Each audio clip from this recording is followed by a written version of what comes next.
जी Nepal HD television अब तपाईं सँगसँगै।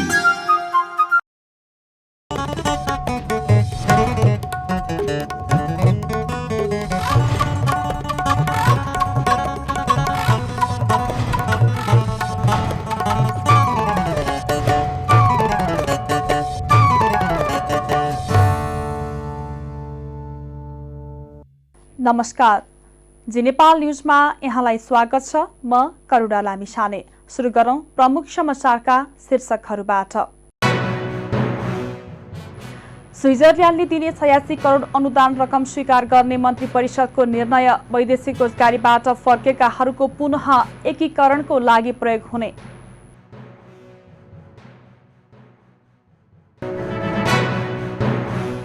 काठमाडौँ महानगरपालिकाको मेयरमा शाहको जित निश्चित। भरतपुरमा दाहालको मतान्तर 10,000 भन्दा बढी। पोखरामा आचार्य अगाडि।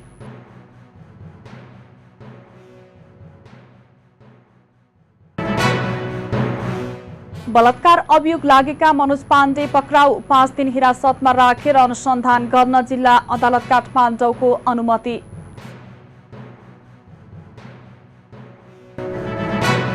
आफ्नो भूभाग त्यागेर रुससँग युद्धविराम नगर्ने युक्रेनको अडान। युक्रेनको पूर्वी भेगको आवासीय क्षेत्रहरूमा बमबारी जारी।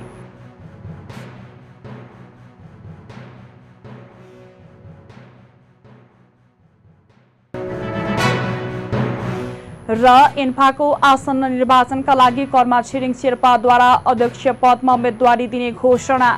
एन्फालाई डिजिटल प्रविधिमा लैजाने तर्क। अब समाचार विस्तारमा। सरकारले स्थानीय तहको निर्वाचन सम्पन्न गर्न सहयोग गर्ने सबैलाई धन्यवाद दिएका छन्। मन्त्री परिषदका निर्णय सार्वजनिक गर्न सोमबार आयोजित पत्रकार सम्मेलनमा सरकारका प्रवक्ता ज्ञानेन्द्र बहादुर कार्कीले एकै चरणमा स्थानीय तहको निर्वाचन सफलतापूर्वक सम्पन्न गर्ने निर्वाचन आयोग, मतदाता र राजनीतिक दल तथा सुरक्षाकर्मी लगायत सबैमा धन्यवाद दिएका हुन्। मन्त्री परिषदले वैदेशिक रोजगारीबाट फर्केकाहरूको पुनः एकीकरण आयोजनाका लागि स्विजरल्यान्ड सरकारबाट प्राप्त हुने करिब 86 करोड 13 लाख नेपाली रुपैयाँ अनुदान रकम स्वीकार गर्ने निर्णय गरेको बताएका छन्।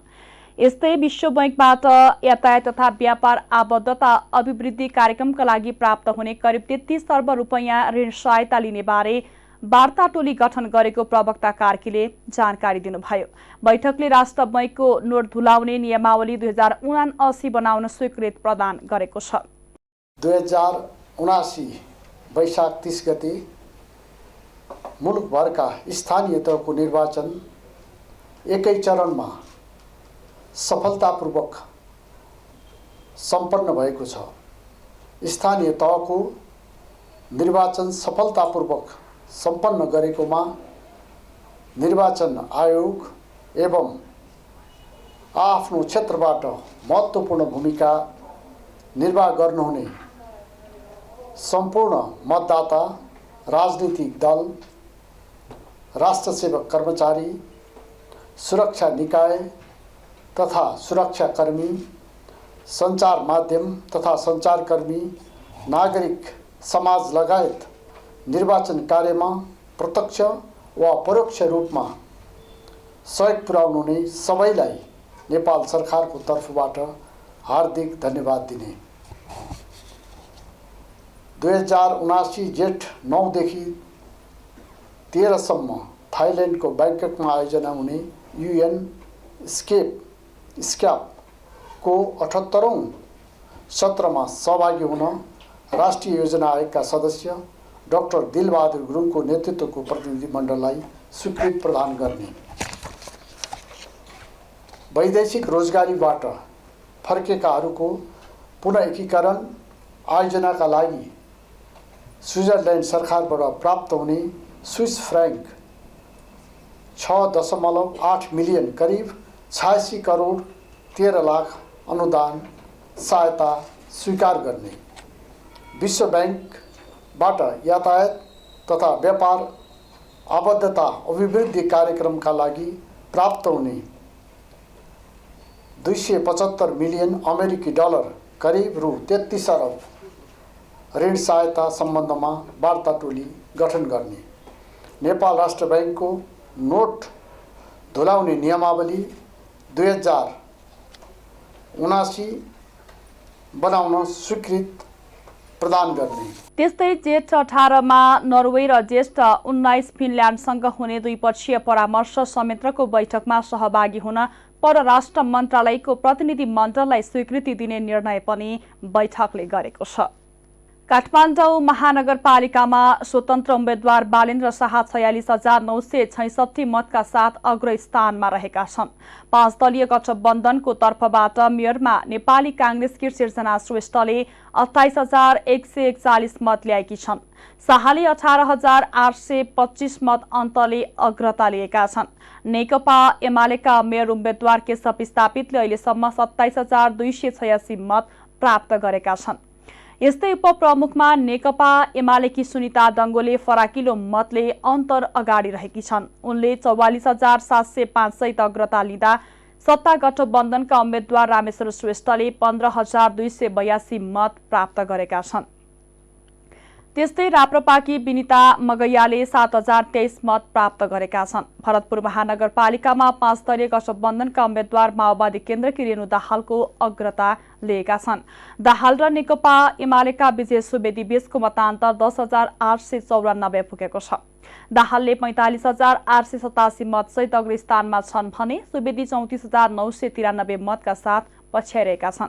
यस्तै स्वतन्त्र उम्मेद्वार जगन्नाथ पौडेल 13,937 मतका साथ तेस्रो स्थानमा रहेका छन्। उपप्रमुखमा नेपाली कांग्रेसका चित्रसेन अधिकारीले 46,913 र राप्रपाका हिमला गुरुङले 27,555 मत प्राप्त गरेका छन्।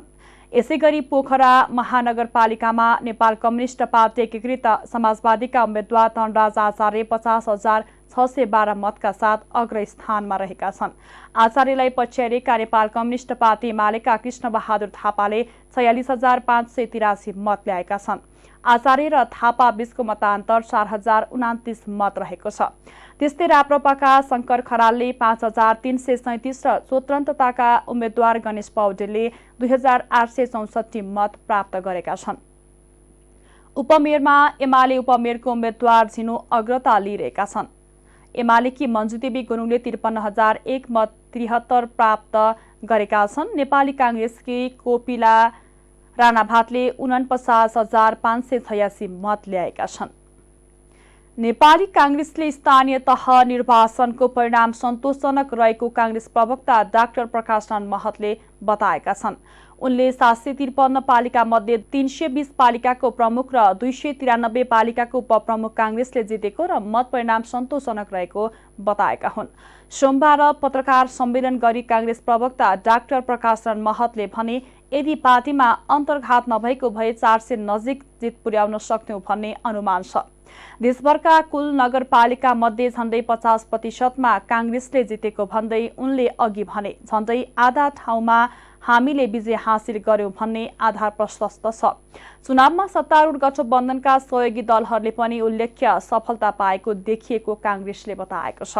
चुनावमा धाँधली भएको र राज्य शक्तिको दुरुपयोग भएको नेकपा एमालेको दाबीको कांग्रेसले खण्डन गरेको छ।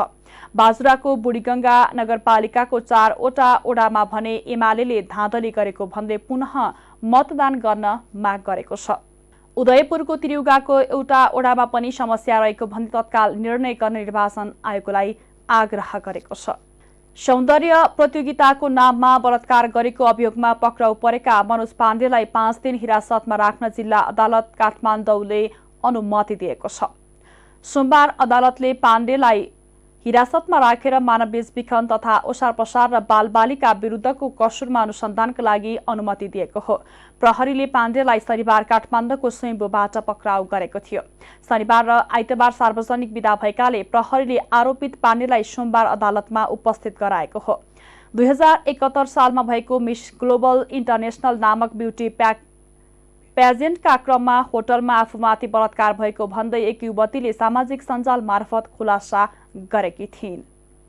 धरानमा हर्क साम्पाङ परिचित नाम हो। विभिन्न सामाजिक अभियान चलाउँदै आएका उनी हर्क अब धरान उपमहानगरपालिकाको मेयर बनेका छन्।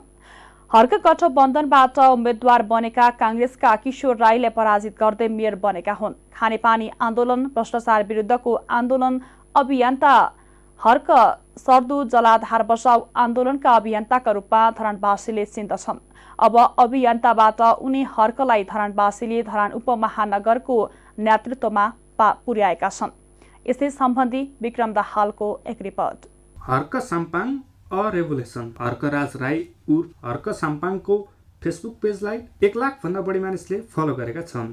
2 वर्षदेखि हर्क साम्पाङ यही पेजबाट धरानका विविध विषयमा आफ्ना स्ट्याटस र भिडियोहरू अपडेट गरिरहेका हुन्छन्। नगर चलाइरहेका नेताका कारण समस्या बल्झिएको तर्क गरिरहेका हुन्छन् अनि आफ्ना गीत र अन्य रचना पनि सुनाइरहेका हुन्छन्।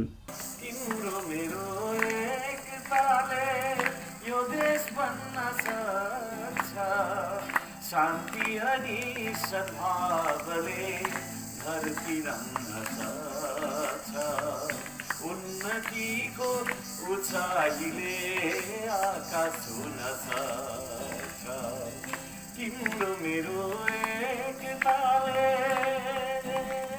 धरानमा हर्क साम्पाङ परिचित नाम हो। विभिन्न सामाजिक अभियान चलाउँदै आएका हर्क अब धरान उपमहानगरपालिकाको मेयर बनेका छन्। हर्क गठबन्धनबाट उम्मेद्वार बनेका काङ्ग्रेसका किशोर राईलाई पराजित गर्दै मेयर बनेका हुन्। सामान्य भाषा बोल्ने साधारण व्यक्तित्व र आम जनताका समस्या बुझेका हर्कले धरानमा काङ्ग्रेस एमालेका नेताहरूको प्रविधिले धरानी जनताले आफूलाई रोज्ने बताउँदै आएका थिए। उनले चुनावका क्रममा मुख्य गरी 2 वटा बाचा गरेका थिए। पहिलो खानेपानी र दोस्रो बीपी कोइराला स्वास्थ्य विज्ञान प्रतिष्ठान सुधार। उनले आफूले स्मार्ट सिटी बनाउने बाचा नगर्ने भन्दै धरानलाई उत्पादनतर्फ लैजाने, जसका लागि युवाहरूलाई प्रयोग गर्ने बताएका छन्। साथै उनले चुनावका क्रममा धरानमा खानेपानीको समस्या समाधान गर्न नसके आफू धरानमै नबस्ने समेत बताएका छन्। तपाईहरुले मलाई मेयर बनाएर मैले पानी खुवाउन सकिन भने म धरान किन बस्ने? हैन, मेरो नैतिक आधार छ। बन्छ त? मेरो नैतिक आधार बन्दैन नि त, है? मेरो नैतिक आधार बन्दैन। आई विल क्विट, धरान छोड्छु, है? म पानीको लागि भनेर 10 वर्ष आन्दोलन गर्ने मान्छे हो सर। 2 चोटि थुनामा बसेको मान्छे हो, है, खाने पानीको लागि भनेर। अनि त्यो व्यक्तिले नै तपाईहरुलाई पानी खुवाउँदैन, कसले खुवाउँछ त अर्को? म प्रश्न गर्न चाहन्छु यहाँ, हु इज द पर्सन जसले खुवाउन सक्छ यदि मैले सक्दिनँ भने? विक्रमसम्म 2076 सालको उपनिर्वाचनमा उनी धरानको मेयरको चुनावमा लडेका थिए, जसमा उनले 422 मत मात्र पाए। तर यसले हर्क साम्पाङलाई हतोत्साही भने बनाएन। उनी आफ्नो अभियानमा लागिरहे। 3 वर्षपछि 2079 सालमा फेरि अर्को स्थानीय निर्वाचन आयो। यसमा पनि हर्क साम्पाङ उही चिर परिचित शैलीमा आफ्नो अभियानमा लागे। राजनीतिक दलहरूका उम्मेद्वारहरूले तडक भडक सहित सभा र र्याली गरे भने हर्क साम्पाङले र्याली र सभा गरेनन्। उनी मेयरमा उम्मेदवारी दिएको खबर पुर्याउन धरानका चोक गल्ली र घरका ढोका ढोकामा पुगे। आफ्नै हातले पर्चा बाँडे। उनी सेवक बन्ने बाचा गरे। सानो तपाईको छैन फुटबल क्लब चलाउन नसक्ने मान्छेले धरानलाई मिनी हङकङ बनाउँछु भनेर निस्केको छ। अब उसको कुरामा तपाईहरु फेरि विश्वास गरेर चाहिँ अगाडि आउनुहुन्छ या के गर्नुहुन्छ? अर्कोले फेरि तपाईको छैन 5 वर्षसम्म चलाइसकेको छ, फेरि तपाईको स्मार्ट सिटी बनाउँछु भन्दै आइराखेको छ। स्मार्ट सिटीको नाममा खानेपानीसम्म दिन नसक्ने, एडिबीको ऋण बोकाएर चाहिँ तपाईको हरेक करहरू वृद्धि गर्ने यस्तो खालको मान्छेहरूलाई नै हामीले चाहिँ फेरि भोट दिन्छौँ या के गर्छौँ? विचार गर्नुहोस् तपाईहरुले। नेपालको राष्ट्रिय झण्डा उडेर हर्क साम्पाङ धरानका घर घर टुल्दै आफ्नो पर्चा र पम्पलेट वितरण गरिरहेका भेटिन्थे। न उनीसँग ठुला ठुला आमसभा गर्ने स्रोत साधन नै थियो, न क्षमता नै। धेरैले उनको यो कार्यशैलीको मजाक पनि उडाइरहेका थिए। तिनी हर्क साम्पाङले नेपाली काङ्ग्रेस नेतृत्वको लोकतान्त्रिक वाम गठबन्धन र नेकपा एमालेलाई सहज रूपमा पराजित गर्दै धरान उपमहानगरपालिकाको मेयर पदमा विजयी भएका छन्। म त आन्दोलनबाट आएको मान्छे हो नि त। कोठी बैठक बसेर 15 वर्ष झन्डा बोकेर नेताको खुट्टा ढोगेर टिकटबाट आएको मान्छे होइन। म भनेको तपाईहरुको आवाज हो, सधैँ तपाईहरुकै आवाज रहन्छ, हैन? त्यसले गर्दाखेरि मैले अस्ति पनि भने म परिवर्तन हुँदिनँ, तर म परिवर्तन ल्याउँछु। म चाहिँ परिवर्तन हुँदिनँ, म तपाईहरुकै मान्छे हो, है? तपाईहरुकै आवाज बोलेर हिँड्छु। परिवर्तन हुँदिनँ, तर परिवर्तन ल्याउँछु। हर्क साम्पाङ धरान उपमहानगरपालिकाको मेयरमा विजयी हुनु कुनै मामुली उपलब्धि भने होइन। धरानको निर्वाचन मूलतः खानेपानीको मुद्दालाई लिएर लडिएको थियो। यसमा धरानका आम मान्छेको जित भएको छ, तर यो जित भने पूर्ण छैन। हर्क साम्पाङले जुन सपना बोकेका छन् त्यो भने सहज छैन। हुन त हर्क साम्पाङले अहिले जुन सफलता हासिल गरेका छन् त्यो पनि लगभग असम्भव जस्तै थियो। भोलि आज र असम्भव जस्तै लाग्ने उनका सपना र योजनाहरू पनि साकार बनुन्। धरानका एक्ला यात्री हर्क साम्पाङलाई शुभकामना। जी न्युज नेपालका लागि विक्रम दाहाल, काठमाडौँ। राष्ट्रिय सभाका सदस्यहरूले बलात्कार सम्बन्धी कानूनमा रहेको हदम्याद संशोधन गर्नुपर्ने धारणा राखेका छन्। राष्ट्रिय सभाको सोमबारको बैठकको विशेष समयमा उनीहरूले बलात्कारीलाई कानूनी कठघरामा ल्याउन कानून परिमार्जन गर्नुपर्ने बताएका हुन्। बैठकको विशेष समयमा बोल्दै सांसद डाक्टर विमला राई पौड्यालले बलात्कार सम्बन्धी कानूनलाई जति सक्दो चाँडो संशोधन गर्नुपर्ने र नभए बलात्कार सम्बन्धी नयाँ कडा कानून ल्याउन माग गर्नुभयो। सांसद मायाप्रसाद शर्माले विगतमा भएका बलात्कारका घटनाको छानबिन गर्न कानूनी हदम्यादको समस्या देखिएको भए पनि दोषीलाई कानूनी कठघरामा ल्याउनै पर्ने बताउनुभयो। त्यस्तै सांसद जयन्ती देवी राईले दिन प्रतिदिन महिला हिंसा तथा बलात्कारका घटना बढ्दै गएको भन्दै महिलाको सुरक्षाको माग गर्नुभयो। बलात्कारीलाई कानूनी कठघरामा ल्याउन कानून परिमार्जन गर्नुपर्ने उहाँको माग थियो। जनता समाजवादी पार्टी नेपालका प्रमिला कुमारीले बलात्कारीलाई आजीवन सजाय हुनुपर्नेमा जोड दिनुभयो। सम्माननीय अध्यक्षजी मार्फत मैले उहाँहरूको हामी सबैको मत सुनाउँदैछु। नाबालिगको हकमा, महिला हिंसाको हकमा, विशेष गरी बलात्कारको हकमा, नाबालिगको हकमा हदम्यादको प्रावधान हटाइयोस्। यो हटाउनै पर्छ। कुनै पनि बालिकालाई इमेजिन गर्नुहोस्, हाम्रो आफ्ना छोरीहरू छन् 16-17 वर्षका, कुनै पनि बालिकालाई बलात्कार भएपछि उनलाई रिपोर्ट गर्न बोल्नको लागि ऊ कति धेरै मानसिक र शारीरिक पीडासँग गुज्रिनुपर्छ र कहिले ऊ तयार हुन्छ बोल्नको लागि। बलात्कारका घटनाहरू दिन प्रतिदिन बढ्दै गएको स्थिति र पुराना घटनाहरू फेरि उजागर भएका 4-5, 7-8 वर्षपछि तिनीहरू कानुनका अभावमा तिनलाई उसको कानुनको दायरामा ल्याउन केही समस्या छ भनेर भन्ने सुनिन्छ। यसलाई कानुनी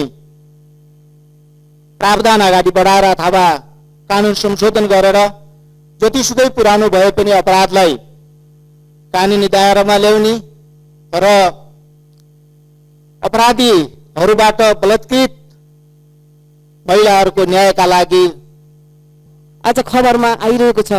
हुन त्यो आजभन्दा 8 वर्षको कुरा थियो। 2014 मा जुन मिस नेपाल ग्लोबल इन्टरनेसनल प्रतियोगितामा चाहिँ उनलाई त्यहाँ भाग लिइरहेको बेलामा त्यहाँको अर्गनाइजर मनोज पाण्डेले उनलाई प्रतियोगिता सकिसकेपछि सक्सेस पार्टीको रूपमा यही नजिक बानेश्वरको एभरेस्ट होटलमा बोलाइयो र वेलकम ड्रिङ्कको नाममा उनलाई चाहिँ त्यो ड्रिङ्क खुवाएर चाहिँ एक किसिमको उनलाई बेहोस बनाइयो र उनीले कुनै कुरा थाहा नपाउने गरी उनलाई रातभर कुर बलात्कार गरियो। जब होस खुलेपछि उनले घर जाने कुरा गर्दा उनले हप्काएर पैसाको धम्की दिएर पैसा राखिदिएर झोलामा ब्यागमा र उनले तैँले यदि यो कुरालाई सार्वजनिक गरिस् भने तेरो फोटोलाई सार्वजनिक गरिदिन्छु भनेर उनलाई ब्ल्याकमेल गरिरह्यो। ब्ल्याकमेल गरेर 6 महिनासम्म उनले निर्मममाथि बलात्कार गरिरह्यो। बलात्कार तथा यौन दुर्व्यवहारको अभियोगमा प्रहरी हिरासतमा रहेका कन्सल्टेन्सी सञ्चालक मनोज पाण्डे विरुद्ध अर्को किशोरी पनि प्रहरी सम्पर्कमा पुगेको कुरा सार्वजनिक भएको छ। उपत्यका अपराध अनुसन्धान कार्यालय स्रोतका अनुसार पाण्डे पक्राउ परेपछि 3 नाबालिग किशोरीमाथि पनि यौन दुर्व्यवहार भएको कुरा लिएर उनी आफै प्रहरीको सम्पर्कमा पुगेको। 8 वर्ष अघि सौन्दर्य प्रतियोगितामा सहभागी हुँदा आयोजक पाण्डेले आफूलाई बेहोस बनाएर बलात्कार गरेको, ब्ल्याकमेलिङ गरेर 6 महिनासम्म यौन शोषण गरेको, पाण्डेले आफू सामुने आफ्ना साथीहरूलाई पनि सेक्स एक्सप्लोइटेसन एन्ड एब्युज गर्न लगाएको कुरा सुस्मिताले भिडियो मार्फत घटना सार्वजनिक गरेपछि पाण्डेलाई प्रहरीले नियन्त्रणमा राखेको छ। त्यसैगरी राष्ट्रिय सभाका स्वतन्त्र सदस्य डाक्टर खिमलाल देवकोटाले बलात्कार र जघन्य अपराधमा हदम्याद हटाउनु पर्ने जोड दिनुभयो। बैठकले विभिन्न 8 अध्यादेश स्वीकृति गरेको छ। बैठकमा राष्ट्रिय सभाका अध्यक्ष गणेश प्रसाद तिमल सिन्हाले राष्ट्रपति विद्यादेवी भण्डारीले मंगलबार अपराह्न 4 बजे बस्ने संघीय संसदको संयुक्त बैठकलाई सम्बोधन गर्दै सरकारका तर्फबाट प्रस्तुत हुने आगामी आर्थिक वर्षको नीति तथा कार्यक्रम प्रस्तुत गर्ने कार्यक्रम रहेकाले निर्धारित समयभित्रै सांसदहरूलाई उपस्थितिको लागि निर्देशन समेत दिनुभएको छ। नेपाली कांग्रेसका केन्द्रीय सदस्य नैनसिंह महरले जनताको ढाड सेक्ने गरी भएको पेट्रोलियम पदार्थको मूल्य वृद्धि कल्याणकारी बन्न सरकारसँग आग्रह गरेका छन्। उपभोक्ता मञ्चले बढ्दो महँगीका विषयमा आयोजना गरेको अन्तर्क्रियामा बोल्दै नेता महरले पछिल्लो केही महिना यता अस्वाभाविक मूल्य वृद्धिले दैनिक उपभोग्य वस्तुको मूल्य समेत बढेर उपभोक्ता मारमा परेको बताएका छन्। सरकारले आइतबार रातिदेखि लागू हुने गरी गरिएको पेट्रोलियम पदार्थको मूल्य वृद्धि तत्काल फिर्ता गरिनुपर्ने उनको माग छ। पेट्रोलियम पदार्थको मूल्य वृद्धिसँगै अन्य दैनिक उपभोग्य वस्तुको मूल्य पनि वृद्धि हुने भएकाले राज्य कल्याणकारी बन्नुपर्ने उनी बताउँछन्। लोकतान्त्रिक सरकारले कल्याणकारी व्यवस्थाका लागि कतिपय अवस्थामा कठोर निर्णय पनि लिन सक्नुपर्ने उनको धारणा छ। विदेशमा मूल्य बढेर आयो भन्दै नेपालमा पटक पटक मूल्य वृद्धि गर्नु मात्रै समस्याको समाधान नहुने उनी बताउँछन्। यो समस्या समाधानका लागि सरकार गम्भीर बन्नुपर्ने महरको धारणा छ।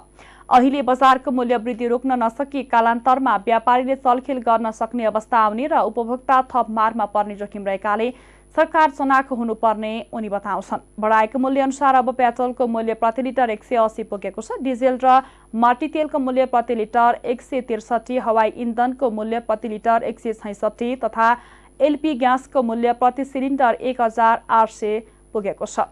निगमले यसअघि पनि गत वैशाख 31 गते पेट्रोल, डिजेल र मट्टीतेलमा प्रति लिटर 10 रुपैयाँले बढाएको थियो। नेपाली कांग्रेसले स्थानीय तहको निर्वाचनमा 5 दलको गठबन्धन सफल भएको जनाएको छ। सोमबार पार्टी कार्यालय सानेपामा पत्रकार सम्मेलन गर्दै कांग्रेस प्रवक्ता डाक्टर प्रकाश शरण महतले तालमेलका क्रममा कांग्रेसका साथै गठबन्धनका दलहरूले पनि सफलता हासिल गरेको दावी गरेका छन्। उनले गठबन्धनसँग डराएर एमाले केही स्थानमा धाँधली गरेको आरोप लगाएका छन्। बाजुराको बुढीगंगा नगरपालिकामा एमालेको केन्द्रीय नेताकै संलग्नतामा जबरजस्ती थर्काएर मतपेटिका जिल्ला पुर्याइएको र कांग्रेसले स्वीकार गर्ने अवस्था नरहेको बताएका छन्। उनले उक्त स्थानमा कुनै प्रभावमा नपरी पुनर्निर्वाचन गराउन निर्वाचन आयोगको ध्यानाकर्षण गराइएको धारणा राखेका छन्। त्यस्तै उनले पार्टीमा अन्तर्घातको समस्या समाधान नभएको भन्दै पार्टीमा अन्तर्घात नभइदिएको भए 400 तहमा जित हासिल गर्ने जिकिर गरे। नेपाली कांग्रेस पार्टीको नेतृत्वमा जुन गठबन्धनको सरकार बनेको छ त्यसपछि हामीले यो स्थानीय तहको निर्वाचनमा पनि यो गठबन्धनको प्रक्रियालाई निर्वाचनमा पनि अगाडि लाने 5 दलको निर्णय अनुसार हामीले कतिपय ठाउँमा तालमेल पनि गर्यौं र समग्रमा यो निर्वाचनको परिणाम हामीले सन्तोषजनक रूपमा लिएका छौं। नेपाली कांग्रेस आफैले पनि यो निर्वाचनमा धेरै ठूलो सफलता हासिल गरेको छ र तालमेल सहित हामीले निर्वाचनको परिणामलाई हेर्ने हो भने पनि सहयोगी दलहरूले पनि उल्लेख्य सफलता हासिल गरेको हामीले महसुस गरेको छौं। यो निर्वाचन स्वतन्त्र निष्पक्ष ढंगबाट चाहिँ सम्पन्न भएको छ। बुढीगंगा नगरपालिकामा व्यापक धाँधली भयो। त्यसमा चाहिँ 2 नम्बर, 3 नम्बर, 5 नम्बर र 9 नम्बर वार्डमा पुरै बुथ कब्जा गरियो। सुरक्षा निकायसम्म त्यहाँ बस्न नसक्ने अवस्था बनाइयो। त्यसको नेतृत्व एमालेको केन्द्रीय तहकै नेता जुन त्यो जिल्ला र त्यही गाउँपालिकाका पनि बासिन्दा हुनुहुन्छ उहाँहरूकै नेतृत्वमा त्यो भयो। त्यहाँको निर्वाचन अधिकृतले त्यो चाहिँ धाँधली भएको कुरालाई मध्यनजर गरेर उहाँले त्यहाँ छोडेर अब सम्हाल्न नसक्ने स्थिति भएपछि जानुभयो। जबरजस्ती फर्काएर लगियो। आफैले बोकेर त्यो के अरे मतपेटिका न सुरक्षा निकाय न अरू दलका प्रतिनिधि त्यो बोकेर जिल्ला पुर्याइयो र त्यसलाई चाहिँ नेपाली काङ्ग्रेस पार्टीले स्वीकार गर्ने कुरो अवस्था छैन।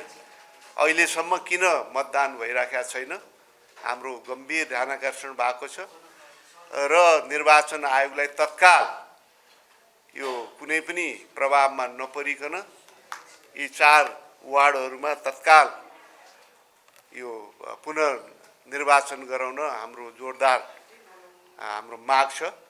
त्यस्तै गरेर त्रिजुगा नगरपालिकाको पनि एउटा वार्डमा समस्या आएको खबर छ यो उदयपुरमा, त्यहाँको पनि तत्काल निर्णय गर्न पनि हामी अनुरोध गर्न चाहन्छौँ। त्यस्तै उनले पेट्रोलियम पदार्थमा अन्तर्राष्ट्रिय मूल्य वृद्धि नेपालको नियन्त्रणभन्दा बाहिर रहेको र अझै पनि सरकारले धेरै ठूलो अनुदान सरकारले दिइरहेको बताएका छन्। उहाँले जनतालाई कम असर पर्ने गरी काम गर्नुपर्छ भन्ने काङ्ग्रेसको धारणा रहेको स्पष्ट पारेका छन्। काङ्ग्रेस नेतृत्वको सरकार जनतालाई मूल्य वृद्धिको मार नपर्ने अवस्था बनाउन हर प्रयास गरिरहेको पनि बताएका छन्। मंकी पक्सको संक्रमण फैलिन सक्ने भन्दै सरकारले विशेष सावधानी अपनाउन आग्रह गरेको छ। अहिले विश्वमा मंकी पक्सको संक्रमण फैलिरहेकाले नेपालमा पनि सम्भावित खतरा हुन सक्ने भन्दै त्यसतर्फ सचेत रहेर स्वास्थ्य सतर्कता अपनाउन आग्रह गरेको हो। स्वास्थ्य तथा जनसंख्या मन्त्रालयका सहप्रवक्ता डाक्टर समय कुमार अधिकारीले मंकी पक्सको संक्रमणबाट बच्न व्यक्तिगत सरसफाई र क्वारेन्टाइनमा बस्ने कुरालाई ध्यान दिनुपर्ने बताउनुभयो। उहाँले विदेशबाट आउने नेपाली नागरिक र विदेशी नागरिकले कम्तीमा 2 हप्ता अनिवार्य क्वारेन्टाइनमा बस्ने, सकेसम्म बाहिरी कुनै पनि सामानहरू नछुने र छोइहाले साबुन पानीले तत्काल सफा गर्नुपर्ने बताएका छन्। यो संक्रमण मान्छेबाट मान्छेमा हुने सम्भावना न्यून रहेको अहिलेसम्मको अध्ययनले देखाएको छ। यो समाचार तयार पार्दासम्म विश्वका 7 देशमा 30 जना भन्दा धेरै मानिसहरूमा मंकी पक्सको संक्रमण पुष्टि भएको छ। पछिल्लो समय यसको संक्रमण दर बढेसँगै मान्छेबाट मान्छेमा नै संक्रमण भई सरेको हुन सक्ने अनुमान छ। यसका प्रायजसो लक्षण स्मल पक्स भाइरससँग मिलेको विज्ञहरूको अध्ययनले देखाएको छ। चालक अनुमति पत्रको परीक्षाका लागि वर्षौं कुरेर पनि कार्यालयले भनेकै दिनमा दिनुपर्ने बाध्यता अन्त्य हुने भएको छ। यातायात व्यवस्था विभागले विगतका बाँकी परीक्षा सकिएपछि सेवाग्राहीले छानेको दिन र फारम भरेको केही दिनमा परीक्षा दिन पाउने व्यवस्था मिलाउने तयारी अघि बढाएको छ। चालक अनुमति पत्रको परीक्षाका लागि सेवाग्राहीले आफ्नो अनुकूलको दिन छान्न सक्ने व्यवस्था मिलाउन लागेको विभागले जनाएको छ। अहिले यातायात व्यवस्था कार्यालय विगतमा सेवाग्राहीले भरेका फारमबाट परीक्षा सञ्चालन गरिरहेका छन्। विभागले भने अनुमति पत्र छपाईसँगै नयाँ एप्लिकेसन बनाउन लागेको छ। अनलाइन फारम भरेकाबाट परीक्षा 15 दिनभित्र ककसको लाइन लिइने भन्ने प्रकाशित गरिने विभागका प्रवक्ता ईश्वरी दत्त मनेरूले बताए। त्यो चरणमा पालो आएका सेवाग्राहीले कुन कार्यालयबाट र कुन दिन परीक्षा दिने भनी छान्न पाउने उनले जानकारी दिएका छन्। एक स्थानीय तहभित्र चल्ने सवारी साधनको व्यवस्थापनको जिम्मेवारी पालिका 2 वा त्योभन्दा बढी पालिकामा चल्नेको प्रदेश र अन्तर प्रदेश चल्ने सवारी साधनको व्यवस्थापनको जिम्मेवारी संघीय सरकारको हुने उल्लेख छ। प्रदेश कार्यालयले अनुमति पत्रको परीक्षा सञ्चालन, नवीकरण र वितरण गर्दै आएको छ। संघीय सरकारको जिम्मेवारीमा अनुमति पत्र छपाई र सफ्टवेयर छ। फरक सरकारबीच समन्वय नहुँदा समय समयमा सेवाग्राहीले समस्या भोग्दै आएका छन्। महिला बालबालिका तथा ज्येष्ठ नागरिक मन्त्री उमा रेग्मीले बलात्कारका विषयमा उजुरी गर्न हदम्यादको विषयमा पुनर्विचार गर्नुपर्ने बताउनु भएको छ। सिंहदरबारमा सोमबार बसेको प्रतिनिधि सभा अन्तर्गतको महिला तथा सामाजिक समितिमा मन्त्री रेग्मीले बलात्कार विरुद्धका कानून संशोधन गर्नका लागि मन्त्रालय तयार रहेको र सरोकार भएका निकायको राय सुझावका आधारमा कानून संशोधनको प्रक्रिया अघि बढ्ने बताउनुभयो। बलात्कार गर्नेलाई कानूनी कारबाहीको प्रक्रियामा ल्याउन कानून संशोधन गर्न चालू अधिवेशनमा सरकारी विधेयक संसदमा पेश गर्न पहल गर्ने उहाँको भनाइ छ। उहाँले हालै सार्वजनिक भएको 8 वर्ष पुरानो बलात्कारको घटनामा सरकार गम्भीर रहेको र अनुसन्धान सुरु भइसकेको जानकारी पाएको बताउनुभयो। घरबाटै महिला हिंसा सुरु हुने भएकाले महिला हिंसा सम्बन्धी कानूनलाई थप बलियो बनाउनु पर्ने उहाँको भनाइ छ। नाबालकलाई मात्रै हामीले हदम्याद के अरे को कुरा गर्ने हो कि अब गृह सचिवज्यूले सुनाएकोमा अहिले पनि कारबाही गर्न सक्ने नाबालकको हैसियतले भनेर उहाँले सुनाउनु भयो र कानुन त बनाउनै पर्छ, किनभने संविधान पनि अपरिवर्तनीय दस्तावेज होइन, कानुन पनि अपरिवर्तनीय दस्तावेज होइन। त्यस कारणले समयको आवश्यकता अनुसार कानुन चाहिँ नै संशोधन हुनै सक्दैन भन्ने कुरामा म सहमत छैन। कानुन संशोधन गर्नुपर्छ र त्यसको प्रक्रियामा यद्यपि कानुन बनाउने आज यहाँ कानुन मन्त्रीज्यू भइदिएको भए राम्रो हुन्थ्यो, बोलाउनु पनि भएको छ, व्यस्तताका कारणले आउन सक्नु भएन होला, सचिवज्यू हुनुहुन्छ र कानुन मन्त्रीसँग नै छिटै परामर्श गरौँला। मैले पनि उहाँ र म बसेर पनि हाम्रो मन्त्रालय कानुन मन्त्रालय बसेरै परामर्श गरौँला र यो चाहिँ नि वास्तवमा यो धेरै अन्याय भएको छ। अज्ञातभित्र लुके भयो नि, विदेश गए भयो नि, अन्त नभए नि भारत गए भइहाल्यो कि अज्ञातभित्र अलिक खोल्न पाइएन भनेर त्यसरी भएका कुराहरू धेरै छ। अब यसमा म त यहाँहरूलाई के भन्न चाहन्छु, सबै महिलाहरूलाई जो बलात्कारको केस छ, बलात्कारको केसमा चाहिँ हदम्याद लाउनु हुँदैन। बालिका मात्र नभइकन महिलाहरूलाई नै हुँदैन भन्ने मलाई लाग्छ। साथीहरूको बिचमा केही त्यसमा छ भने फेरि पनि भन्नु होला। र यसमा यसलाई संशोधन, कानुनलाई संशोधन अहिलेकै हाउसमा गएको अध्यादेशलाई संशोधन गरेर गर्न सकिन्छ कि अथवा दीर्घकालीन रूपमा कानुनै बनाएर हामी चाहिँ जाने हो। त्यसमा चाहिँ के अरे बैठकमा समिति सदस्यहरूले बलात्कारका घटनामा हदम्यादभित्र उजुरी गर्ने व्यवस्था व्यावहारिक नभएको भन्दै यसको संशोधन गरिनुपर्ने धारणा राखेका थिए। सांसद धममाया थापाले महिला हिंसा बढ्दै गएकाले यस सम्बन्धी कानूनलाई थप कडाई गरिनुपर्ने बताउनुभयो। त्यस्तै सांसद लक्ष्मी परियारले हदम्यादका विषयमा पुनर्विचार गर्नुपर्ने धारणा राख्नुभयो।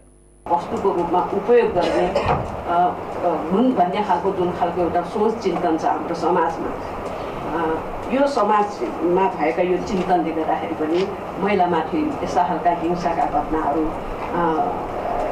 एउटा बारम्बार चाहिँ घटना घट्नुपर्ने स्थिति, त्यसमा जोखिममा पर्नुपर्ने स्थिति छ। त्यसमा चेतनाको कुराहरूलाई पनि राज्यले सामाजिक रूपमा यसलाई एकदम निरन्तर रूपमा चाहिँ एउटा भनौँ न चेतना जगाउने यी सबै पक्षहरूमा, खास गरी अब भनौँ विद्यालय तहबाट होइन यो चेतना जगाउने कुराहरू पनि हामीले गर्नु एउटा आवश्यकता छ भने अर्को कुरो भनेको हामीले एउटा सामाजिक रूपमै एउटा पुरुष र महिलाहरूको बिचको एउटा अस्मिता, उनीहरूको इज्जत, उनीहरूको चाहिँ अब अस्तित्वको बारेमा चाहिँ बराबर हो भन्ने खालको कुरालाई, मान्यतालाई स्थापित गर्नको लागि पनि हामीले त्यही कामले चाहिँ राज्यले सचेतनाको कार्यक्रमहरू अगाडि बढाउनु पर्ने हुन्छ। समाजमा जुन खालको अपराधिक मनस्थितिबाट अगाडि बढेको समूह छ, त्यो कारणले यो खालको अपराधहरू अझै थुप्रैहरू निस्किन्छन् होला जस्तो लाग्छ। यद्यपि आज हामी हाम्रो समितिमा यो यौन हिंसा दुर्व्यवहार सम्बन्धी विद्यमान हदम्यादको व्यवस्थाको बारेमा हामी छलफल गरिरहेका छौँ र मान्यज्यूहरूले भन्नुभए जस्तै हामीले यो हदम्यादलाई चाहिँ बढाउने हो कि हदम्यादलाई कसरी व्यवस्थित गर्ने र जुन यो महा अपराध गर्ने अपराधीहरूलाई उम्किन नदिनको लागि, उनीहरूलाई हदैसम्मको चाहिँ सजाय भोगाउनको लागि हामीले हदम्याद कसरी राख्ने भन्ने कुरामा म पनि सहमत छु। तर यसमा चाहिँ हामीले केही कुराहरू, केही प्रकृतिहरूलाई हेर्नुपर्छ होला जस्तो मलाई लाग्छ। हिजो जब हामीले समितिमा हामीले अनौपचारिक छलफल गऱ्यौँ अनि हामीले त्यो कुराहरू चाहिँ बाहिर आए पछाडि केही जिल्लाबाट अरू जिल्लाबाट चाहिँ मलाई पनि फोन आयो र उहाँहरूले भन्नुभयो तपाईँहरूले यदि यो हदम्यादका कुरालाई चाहिँ सबै ठाउँमा लागू गर्ने हो भनेदेखि यो अपराध बढेर जाने हो कि यो विकृति बढेर जाने हो कि होइन, यो चाहिँ रिसाएको व्यक्तिसँग अथवा त्यसलाई चाहिँ आफूलाई रिस उठेको छ उसलाई चाहिँ। समिति सभापति निरुदेवी पालले महिला कानून, प्रधानमन्त्री तथा मन्त्री परिषदको कार्यालय लगायत सरकारवाला निकायबीच छलफल र समन्वय गरी छिटो कानून संशोधन गर्न निर्देशन दिनुभयो। बलात्कार गर्नेलाई हदैसम्मको कानूनी कारबाही गर्ने व्यवस्था गरी कार्यान्वयन गर्न समितिले सरकारको ध्यानाकर्षण गराएको छ। नेपालमा थप 10 जनामा कोरोना संक्रमण पुष्टि भएको छ। देशभर गरिएको 2233 पीसीआर परीक्षणका क्रममा 8 जना र 535 एन्टिजेन परीक्षणका क्रममा 2 जनामा कोरोना संक्रमण पुष्टि भएको हो। कोरोनाका कारण सोमबार पनि कसैको मृत्यु भएको छैन। त्यस्तै थप 16 संक्रमित निको हुँदा हालसम्म नेपालमा 9,66,991 जना निको भएका छन्। हाल नेपालमा 133 सक्रिय संक्रमित आइसोलेसनमा रहेको स्वास्थ्य मन्त्रालयले जनाएको छ। शेयर बजार आज सोमबार दोहोरो अङ्कले घटेर राताम्य भएको छ। शेयर बजार परिसूचक नेप्से आज 34.21 अङ्कले घटेर 2200.88 बिन्दुमा झरेको छ। सबै समूहको शेयर घटेकोमा बीमा, उत्पादन, लघु वित्त र विकास बैंक समूहको शेयर उच्च अङ्कले ओह्रालो लागेको छ। आज 224वटा कम्पनीको 39,17,000 किता शेयर 1 अर्ब 36 करोड 95 लाख रुपैयाँमा कारोबार भएको छ। सबैभन्दा धेरै नोबेल बैंकको 4 करोड 15 लाख रुपैयाँको शेयर किनबेच भयो। आज सबैभन्दा धेरै मिथिला लघु वित्त र विन नेपाल लघु वित्त कम्पनीको शेयर झन्डै 6% घटेको छ। गुराँस लघु वित्त कम्पनीको शेयर भने 6% भन्दा धेरैले बढेको छ। अब अन्तर्राष्ट्रिय समाचार। युक्रेनले आफ्नो भूभाग त्यागेर रुससँग युद्ध विराम नगर्ने जनाएको छ। युक्रेनी राष्ट्रपति भोलोदिमिर जेलेन्स्कीले अहिले चलिरहेको युद्ध कूटनीतिबाट मात्र सुल्झाउन सकिने अभिव्यक्ति दिएको एक दिनपछि युक्रेनले स्पष्ट रूपमा आफ्नो कडा अडान प्रस्तुत गरेको हो। जेलेन्स्कीका सल्लाहकारले युक्रेनको भूभाग छोड्न पर्ने गरी युद्ध विराम गर्ने प्रयासले अझ ठूलो र रक्तपातपूर्ण रुसी हस्तक्षेप ल्याउने बताउनु भएको बीबीसीले जनाएको छ। रुसले पूर्वी युक्रेनमा रहेको सेभरोडोनेस्क घेर्ने प्रयास गरिरहँदा युक्रेनको भनाई आएको हो। युक्रेनी सशस्त्र बलका एकजना जेनरलले रुसी फौजहरूले देशको पूर्वी भागको लुहान्स्क क्षेत्रको प्रशासनिक सीमासम्म पुग्ने गरी युक्रेनी अवरोधहरू तोड्ने प्रयास गरिरहेको पनि बताएका छन्। रुसले अहिले पनि युक्रेनको पूर्वी भेगको आवासीय क्षेत्रहरूमा बमबारी गरिरहेको छ। अब खेल समाचार। अखिल नेपाल फुटबल संघ एन्फाका आसन्न निर्वाचनका लागि कर्मा छिरिङ शेर्पाले अध्यक्ष पदमा उम्मेदवारी दिने घोषणा गरेका छन्। सोमबार काठमाडौँमा पत्रकार सम्मेलन गर्दै एन्फाको वर्तमान अध्यक्ष समेत रहेका शेर्पाले असार 6 गते हुने केन्द्रीय निर्वाचनका लागि अध्यक्ष पदमा उम्मेदवारी दिने घोषणा गरेका हुन्। शेर्पा 4 वर्ष अघि अत्याधिक बहुमतसहित एन्फा अध्यक्षमा निर्वाचित भएका थिए। उम्मेदवारी घोषणा गर्दै शेर्पाले 4 वर्षमा चाहे जति गर्न नसकेको बताएका छन्। कोरोना महामारीका बेला ठप्प बनेको फुटबल क्षेत्रलाई केही चलायमान गराउन आफूले प्रयास गरेको बताएका छन्। उनले फुटबललाई नीतिगत रूपमा अघि बढाउने काम 4 वर्षमा भएको दावी गरेका छन्।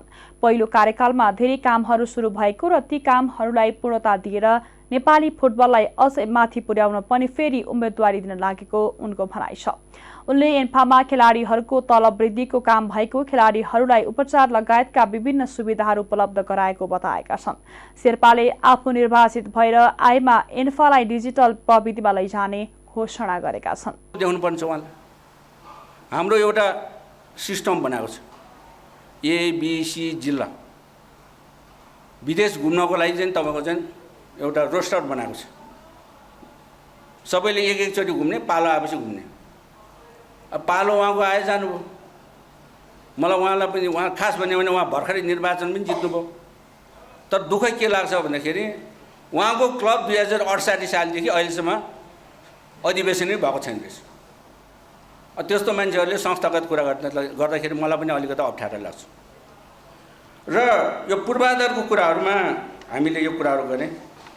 पारदर्शिताको कुरा आउँछ। फेरि यो पारदर्शिताको नारा लिएर आएको। पारदर्शिताको लागि हामीले टेन्डरिङ, सार्वजनिक सूचनाका आधारमा टेन्डरिङको कामहरू गऱ्यौँ। आर्थिक नियमावली जारी गऱ्यौँ, कार्य सञ्चालन नियमावली जारी गऱ्यौँ। त्यति मात्र होइन, पहिले लेखा शाखामा सबै हुन्थ्यो। लेखा शाखाले स्टोरको पनि काम गर्ने, प्रोक्युरमेन्टको पनि काम गर्छ। आर्थिक प्रणाली एकद्वार के अरे सिंगल इन्ट्री सिस्टममा एन्फाको एकाउन्ट सञ्चालन थियो। हामीले डबल इन्ट्री सिस्टम लागू गऱ्यौँ।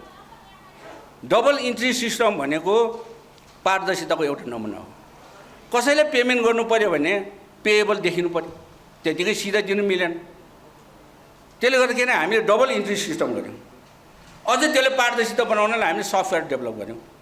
अहिले आइपिएस सिस्टमबाट पैसा दिन्छ। हामी चेक काटेनौँ। अघि मैले चाहिँ लेटर प्याडमा सही गरेको छ, त्यो लेटर प्याडको आधारमा चाहिँ तपाईँको चाहिँ अहिले चाहिँ पेमेन्ट हुन्छ। हामीले क्यासमा कहीँ पनि पेमेन्ट गरेका छौँ। एडभान्स एकजना मान्छेले एकचोटि लिएपछि दोस्रो पटक दिने बन्द गरेका छौँ। खेलकुद परिषदमा हाम्रो कार्यकालमा भएको पेस्की फर्चर गरिसकेका छौँ हामीले। तर पुरानो कार्यकालको 4 करोड हामी फर्चर गर्न सक्दैनौँ, किनभने बिल छैन, भौचर छैन, केही कागजपत्र छैन।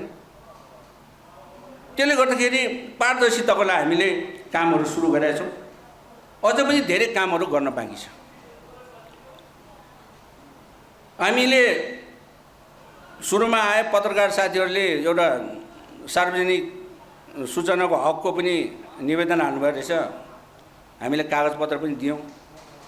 त्यसपछि हामीले वेबसाइटलाई, अब यो सबैलाई कागजपत्र दिइराख्नुभन्दा अब वेबसाइटलाई नै अलिकति स्ट्यान्डर्ड बनाउने, एन्फाको वेबसाइट, त्यसमा जिल्ला फुटबल सङ्घको नामहरू, जिल्ला फुटबल सङ्घको पदाधिकारीको नामहरू, जिल्ला फुटबल सङ्घमा भएको क्लबको नामहरू र हामीसँग एसोसिएटेड एफिलिएटेड क्लबहरूको नामदेखि लिएर हामीले अहिले महिला फुटबलको स्ट्राटेजिकल प्लान, ग्रासरुटको प्रोग्रामहरू, युथको प्रोग्रामहरू सबै त्यसमा हालिदिएका छौँ। यस्तै शेर्पा प्यानलबाट वरिष्ठ उपाध्यक्षमा शिक्षित पराजुली, उपाध्यक्षमा कुमार केसी, उपेन्द्रमान सिंह र रत्नकुमार श्रेष्ठ रहनु भएको छ। सदस्यमा दीपक थापा, प्रवीण यादव, रूपेश अधिकारी, लोकेन्द्र गुरुङ, रामराजा गुरुङ, टीका लामा, प्रदेश सिंह राठौर, भरत थापा, अनिल श्रेष्ठ, रमेश व्यञ्जनकार, मणिराज विष्ट र मनिष जोशीले उम्मेदवारी घोषणा गरेका छन्। नेपालका franchise cricket Everest premier league EPL आयोजक र क्लब सञ्चालकहरूले लिग सञ्चालन गर्न दिन नेपाल क्रिकेट संघ क्यानको ध्यानाकर्षण गराएका छन्।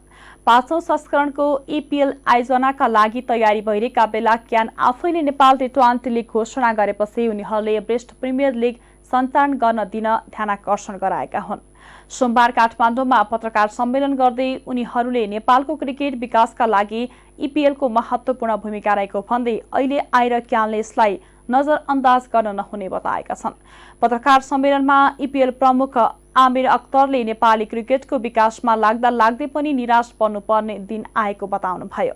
उहाँले इपिएल विश्व स्तरको प्रतियोगिता भइरहेका बेला क्यानले प्रतियोगिताका लागि समय नदिएको गुनासो गर्नुभयो। कुनै नयाँ विदेश कम्पनीलाई विश्वास गर्दा नेपालको क्रिकेट विकासका लागि लागेको कम्पनीलाई किन होला हेला गर्न खोजेको आभास भएको उहाँको भनाइ छ। नेपाल क्रिकेट सङ्घले चाहिँ एभरेस्ट प्रिमियर लिगलाई चाहिँ स्याङ्सनिङ अहिलेसम्म उहाँले चाहिँ दिनुभएको छैन।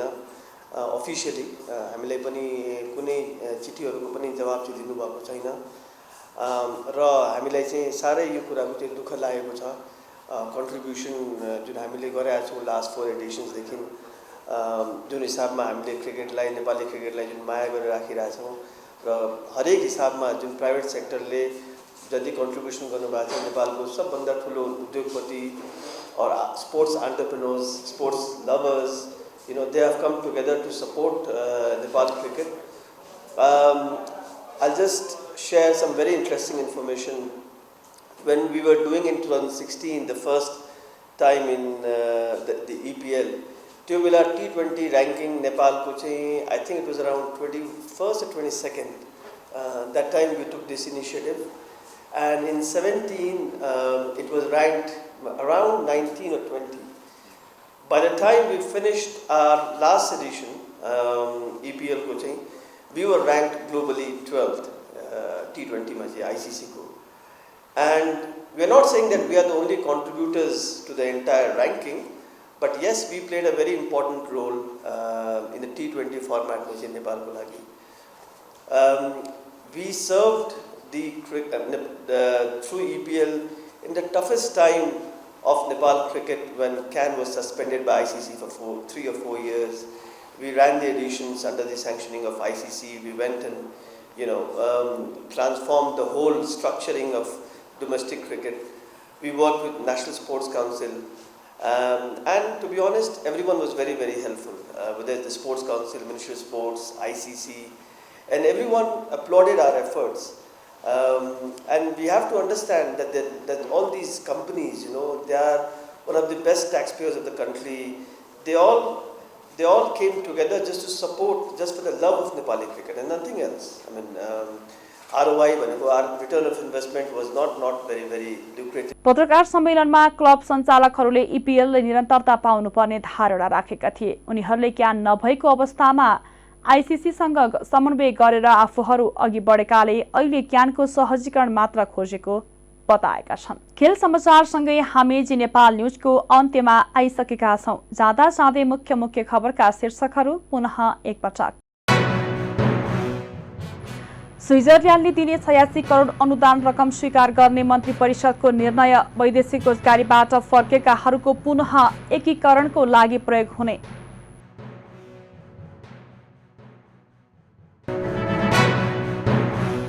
काठमाडौँ महानगरपालिकाको मेयरमा शाहको जित निश्चित। भरतपुरमा दाहालको मतान्तर 10,000 भन्दा बढी।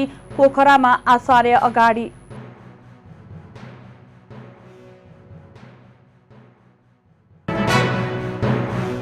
बलात्कार अभियोग लागेका मनोज पाण्डे पक्राउ। 5 दिन हिरासतमा राखेर अनुसन्धान गर्न जिल्ला अदालत काठमाडौँको अनुमति।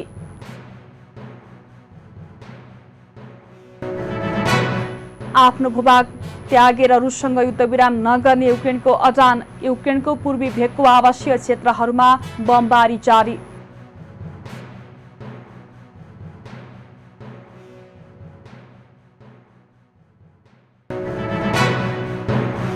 र एन्फाको आसन्न निर्वाचनका लागि कर्मा छिरिङ शेर्पाद्वारा अध्यक्ष पदमा उम्मेदवारी दिने घोषणा। एन्फालाई डिजिटल प्रविधिमा लैजाने तर्क। हौस् त अहिलेको लागि जी नेपाल एचडी न्यूज यति नै।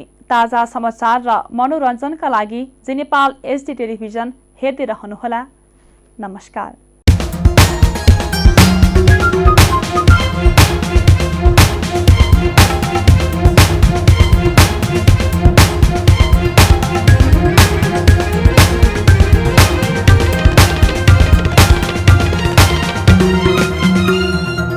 जी नेपाल एचडी टेलिभिजन अब तपाईं सँगसँगै